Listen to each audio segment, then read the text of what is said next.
Sebagai pengurus sebuah organisasi kemasyarakatan, efektivitas dan metode dalam berkomunikasi sangat penting dikuasai agar setiap program kerja dan koordinasi antar instansi dan lembaga maupun dengan masyarakat akan terjalin baik.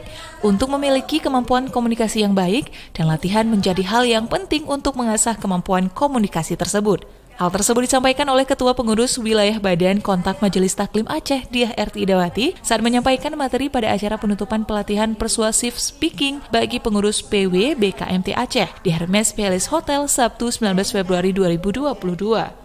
Sementara itu dalam sambutannya saat menutup kegiatan yang telah berlangsung sejak Kamis 18 Februari ini, DRT juga mengingatkan pentingnya kecakapan berkomunikasi. Oleh karena itu dia mengimbau para peserta yang merupakan pengurus dari pengurus BKMT Kabupaten Kota ini untuk memanfaatkan hasil pelatihan ini. Ibu dari 2 orang putra ini menambahkan kemampuan berkomunikasi akan berpengaruh pada sukses atau tidaknya pembicaraan. Setelah 2 hari mempelajari berbagai ilmu, taktik dan strategi baru dalam berkomunikasi secara terampil, baik dan efektif, DRT meyakini jika para peserta menerapkan semua tips serta ilmu yang didapatkan, maka kemampuan komunikasi para peserta akan mengalami kemajuan yang signifikan. Kegiatan yang mengangkat tema kemampuan komunikasi pengurus BKMT Aceh di internal organisasi dan ranah publik ini diikuti oleh perwakilan pengurus dan kader BKMT Kabupaten Kota se-Aceh dan berlangsung dengan menerapkan protokol kesehatan.